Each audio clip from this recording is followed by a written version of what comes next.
പ്രഖ്യാപിച്ച സർവേകൾ ഉണ്ടായി. പല മണ്ഡലങ്ങളിലും 30,000 വോട്ടിനൊക്കെ ജയിച്ച ആളുകൾ തോൽക്കുമെന്നുള്ള സർവേകളെല്ലാം തന്നെ മുഖ്യധാര മാധ്യമങ്ങളുടെ എല്ലാം വന്നു.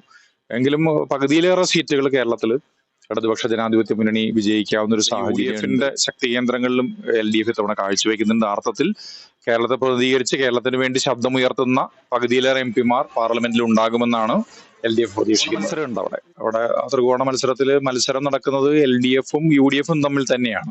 പക്ഷെ വലിയ പണക്കൊഴുപ്പിന്റെയും ധാരാളം മാധ്യമങ്ങളുടെ സഹായത്തോടു കൂടിയൊക്കെ തന്നെ സുരേഷ് ഗോപി വലിയ രീതിയിലുള്ള ഒരു സാന്നിധ്യം അറിയിക്കാൻ ശ്രമിക്കുന്നുണ്ട്. പക്ഷെ അവിടെ ഇപ്പോഴത്തെ ഒരു അവസ്ഥ മതേതര ചേരിക്ക് ഒരു കോട്ടം വരാതിരിക്കുന്നതിന് വേണ്ടിയിട്ടും തൃശ്ശൂരിന്റെ വളരെ തെളിമയാർന്ന രാഷ്ട്രീയ പാരമ്പര്യം നിലനിർത്തുന്നതിന് വേണ്ടിയിട്ടും ഒരു വർഗീയതയ്ക്ക് കീഴ്പ്പെട്ട് ജില്ല പോരുമെന്ന് ആഗ്രഹിക്കുന്ന മതനിരപേക്ഷ മനസ്സുള്ള എല്ലാ മനുഷ്യരും ഇപ്പോ കുമാർ നല്ല ഭൂരിപക്ഷത്തോടുകൂടി തൃശ്ശൂർ വിജയിക്കുമെന്നാണ് LDF കേന്ദ്ര. കേരളത്തെ സംബന്ധിച്ച് ഈ തെരഞ്ഞെടുപ്പ് BJP ഗവൺമെന്റിനും എതിരെയും കേരളത്തിലെ ഇടതുപക്ഷ ജനാധിപത്യ മുന്നണി ഗവൺമെന്റിന് എതിരെയുള്ള ഒരു വിധിയെഴുത്തായതുകൊണ്ട് കഴിഞ്ഞ തവണ ഒരു സീറ്റ് നഷ്ടപ്പെടാൻ ഇടയായെങ്കിൽ ആ ആലപ്പുഴ സീറ്റ് വീണ്ടും തിരിച്ചു പിടിച്ചുകൊണ്ട് 20-ൽ 20 സീറ്റും കേരളത്തിൽ UDF ഉറപ്പാക്കും എന്ന് നിലവിലുള്ള സർവേകളെല്ലാം സൂചിപ്പിക്കുന്നത്. കേരളത്തിൽ വലിയൊരു മാറ്റം ഉണ്ടായിട്ടുണ്ട്.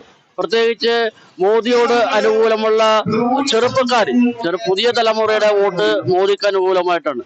സുരേഷ് ഗോപി മാത്രമല്ല, നിരവധി സീറ്റുകൾ കേരളത്തിൽ നിന്ന് കിട്ടാനുള്ള സാധ്യതകളുണ്ട്. കേരളത്തിലെ 2 അക്കത്തിൽ കൂടുതലുള്ള സീറ്റുകൾ കേരളത്തിൽ ഉണ്ടാകുമെന്ന് തന്നെയാണ് BJP വിശ്വസിക്കുന്നത്. മോദി തന്നെ വീണ്ടും അധികാരത്തിൽ വരണമെന്ന് തീരുമാനിച്ചു കഴിഞ്ഞു. 400-ലേറെ സീറ്റുകൾ നേടിക്കൊണ്ട് വലിയൊരു ഭൂരിപക്ഷത്തിന് മോദി ഗവൺമെന്റ് വീണ്ടും അധികാരത്തിൽ വരുമെന്നുള്ളത് യാഥാർത്ഥ്യമാണ്.